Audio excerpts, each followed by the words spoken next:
Karena ya Panji ini kan memangnya orang yang serba nanggung ya. Dia ini penulis, katanya menulis buku tapi bukunya nggak laku, main film juga filmnya kita nggak tahu. Kemudian dia nulis album lagu, dia rilis album lagu dan kita nggak tahu. Bahkan mungkin kita juga nggak tahu kalau Panji ini pernah punya album gitu. Masih mending SBY gitu. SBY itu kita tahu semuanya bahwa SBY itu pernah ngeluncurin album gitu.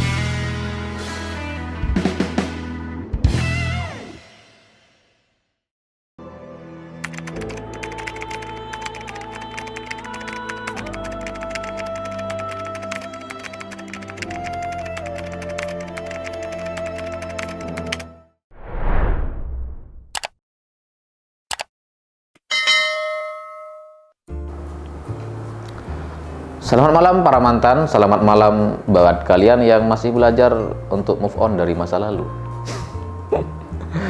Kemarin saya baca berita soal pernyataan Pandji Pragiwaksono, dan dia bilang kalau FPI itu dekat dengan masyarakat, sementara NU dan Muhammadiyah itu elitis dan jauh gitu. Jadi masyarakat tuh nggak mau datang katanya.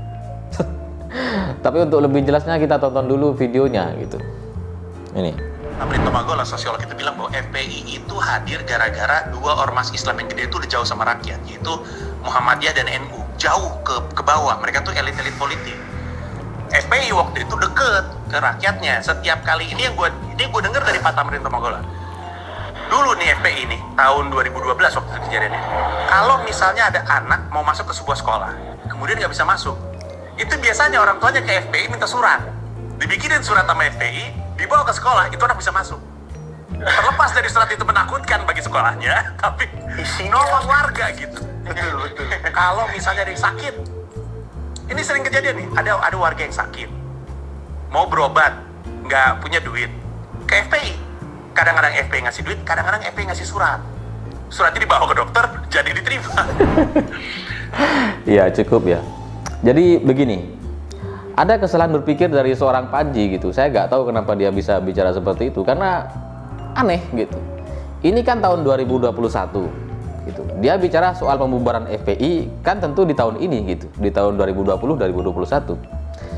Lalu kemudian dianggap percuma dengan alasan sebuah cerita di tahun 2012. Ini kan jauh banget gitu. 2021 ke 2012 itu sekitar 9 tahun gitu.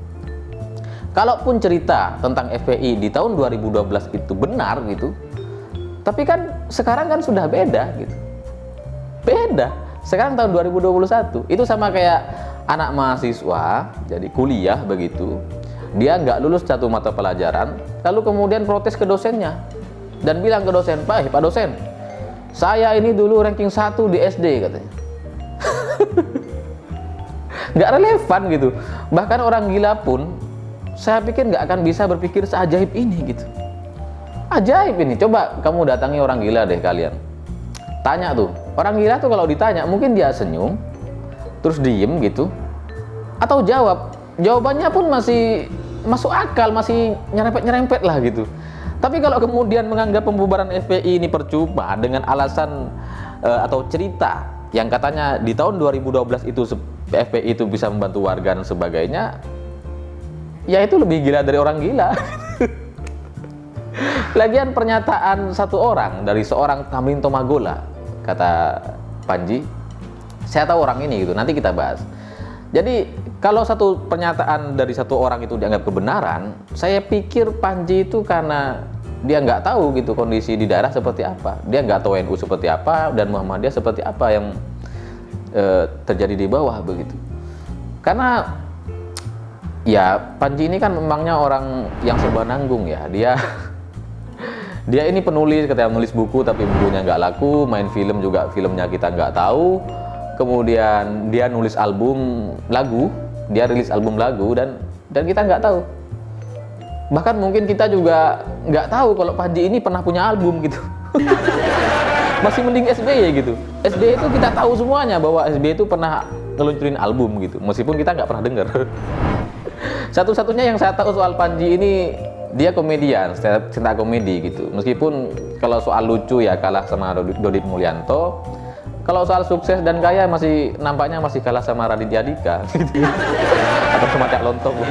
Jadi karena serba nanggung ini dia tuh nggak tahu gitu sebenarnya apa namanya kelebihan itu dia tuh apa. Jadi semua diomongin sama dia gitu. Termasuk soal NU.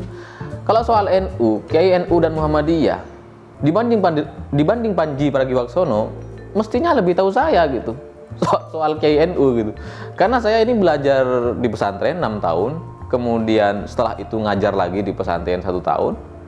Jadi kalau soal Kiai NU tuh saya lebih tahu. Nah, kalau kemudian Panji bilang Kiai NU itu elitis, tidak bisa ditemui masyarakat dan seterusnya, itu bukan fakta gitu.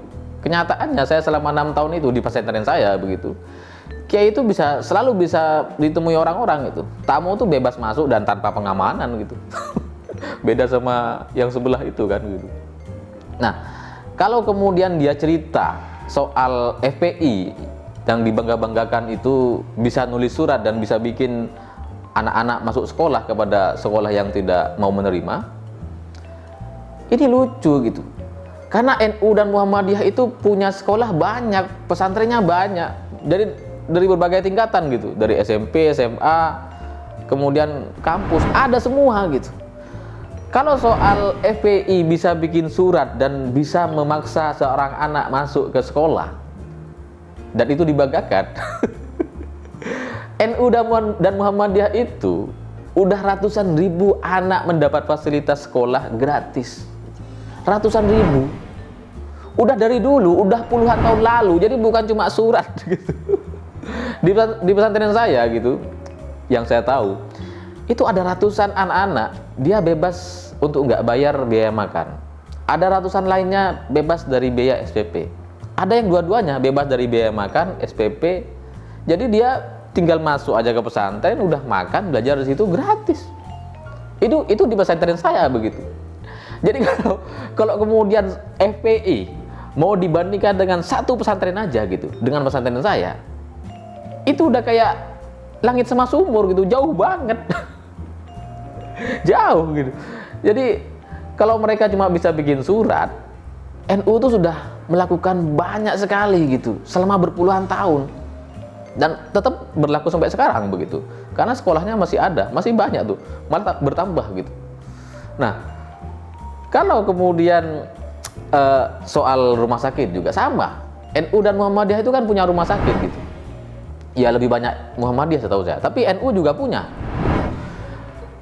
Itu kalau bicara soal orang datang katanya ke FPI, dia bisa bikin surat terus maksa untuk rumah sakit layani. Muhammadiyah dan NU dari dulu udah gitu. Dari dulu. Jadi bukan cuma kasih surat, memang sudah melayani sampai sembuh. Jadi nggak sebanding gitu. Itu sama kayak orang naik motor gitu. Jadi kan kita sering tuh, kita naik mobil gitu, terus di sebelah kita tuh ada motor nyalip, gung, sombong banget gitu, arogan. Nah itu FPI tuh. Udahlah harganya murah, kecepatannya juga biasa aja, masih bisa kita balap begitu. Tapi sombongnya minta ampun, seolah-olah dia ini yang paling berjasa, seolah-olah dia ini yang paling hebat gitu. Tapi ya NU dan Muhammadiyah itu ya kayak kita yang lagi di mobil gitu, mobil mewah, Lexus atau Mercy gitu. Jadi kita pakai AC ya jalan santai aja gitu. Kita nih orang-orang yang bisa menikmati hidup dan berbakti begitu. Nggak kayak mereka yang arogan dan sok-sokan ini. Nah, kalau soal rumah sakit juga begini. Kiai NU itu ya, kalau di daerah mungkin saya sedikit cerita, mungkin banyak orang nggak tahu nih, orang-orang kota nih. Biar saya kasih pelajaran. Kiai NU itu ya, kalau ada orang sakit, kadang dia bisa lihat gitu. Kadang ada orang datang dikasih air sembuh, banyak yang sembuh tuh. Tapi ada juga yang nggak bisa. Nah yang nggak bisa ini diarahkan ke rumah sakit. Rumah sakitnya mana? Rumah sakit yang punya mereka sendiri, NU dan Muhammadiyah gitu. Bahkan pesantren saya punya rumah sakit sendiri. Jadi kalau dibandingkan sama FPI, ya nggak punya apa-apa itu. Ya omong kosong lah, bukan cuma nggak nyambung, nggak sebanding gitu. Lagian sekali lagi, ini bicara soal cerita di masa lampau dan diceritakan hari ini, 2012. itu belum ada BPJS gitu. Orang masih takut ke rumah sakit karena masih ribet urusannya. Sekarang itu orang punya BPJS, semua orang bisa ke rumah sakit gitu. Jadi kalau FPI hari ini dibubarkan, ya udah bener, FPI nggak ada gunanya. Itu ibarat permen karet, udah nggak manis, ya buang lah gitu. Ya kalau Panji sama temen-temennya mau telan, ya nggak apa-apa, telan aja tuh. Saya juga bingung kenapa seorang Tamrin Tomagola diulang-ulang begitu. Saya bingung gitu. Kenapa nggak sekalian Panji ini ngutip pernyataan Rizik atau Munarman gitu soal FPI? Pasti bagus-bagus tuh. Jadi, aduh lucu banget itu. Nah, pernyataan soal pembubaran FPI itu percuma dan sebagainya, saya bisa bilang seperti ini. FPI itu bukan situs bokep. sorry. Ya, tapi kenyataannya seperti itu gitu. Kalau situs bokep itu ditutup, diblokir, ya kita bisa tahu lah apa namanya, akali dan bisa buka gitu. Mungkin Panji lebih expert soal ini karena sudah bicara duluan begitu. Tapi kalau FPI ini kan soal legalitas, soal dana gitu. Jadi ketika ditutup, itu artinya akses dananya juga ditutup. Sumbangan-sumbangan dari orang lain, dari dunia luar negeri itu juga ditutup gitu. Kenapa ini menjadi penting? Ya penting karena demo-demo, rusuh-rusuh itu butuh dana begitu. Rizik tinggal di 3 tahun di Arab Saudi begitu, tanpa kerja, tanpa ngapa-ngapain, hidup sekeluarga begitu. Itu kalau nggak ada dananya, nggak ada suntikan dana dari para bohir-bohir politik kita, itu kan nggak bisa gitu. Nah, ketika FPI itu dibubarkan, rekening ditutup, ya ini menutup akses dana ini gitu. Tapi apakah kemudian kalau disamakan sama situs bokep, pertanyaannya kan jadi begini, apakah kemudian dana-dana FPI itu tetap bisa diakses? Semestinya enggak gitu. Nah, Rizik jadi ini kan sudah ditahan. Ini ketiga kalinya gitu. Dulu Rizik pernah ditahan 2 kali. Masuk penjara, keluar, masuk penjara lagi. Sekarang masuk penjara lagi. Itu kan juga sebagai sebuah fakta begitu. Sementara FPI sweeping, FPI rusuh, FPI persekusi dan seterusnya itu juga fakta begitu. Jadi kalau Panji bicara soal FPI 2012 yang katanya bisa bikin surat itu juga fakta yang ya benar gitu. Tapi ini juga nggak bisa ditutup gitu. Kesalahan-kesalahan ini nggak bisa ditutup. Yang terakhir itu soal tembak-tembakan dengan polisi, yang melawan polisi sampai nembak itu juga nggak bisa ditutup. Itu fakta juga gitu. Dan kemudian itu menjadi alasan untuk membubarkan FPI, ya udah bener gitu. Udah bener menurut saya. Nah, kemudian yang terakhir ini soal Tamrin Tomagola, karena sering-sering disebut sama Panji, saya ingin menunjukkan gitu, seperti apa sih mukanya Tamrin Tomagola. Jadi saya ada videonya gitu. Jadi ini katanya sosiolog dari UI, ya kayak gini mukanya gitu. Nah, yang baju putih itu Munarman. Ya nggak apa-apa, diulang-ulang aja editor ya, diulang-ulang biar lucu. Nah, kalau kemudian Panji bilang atau Tamrin Tomagola ini bilang FPI itu dekat dengan masyarakat, ya mungkin ada benarnya gitu. Saking dekatnya ya kayak gini gitu, siram-siraman. Begitulah kura-kura.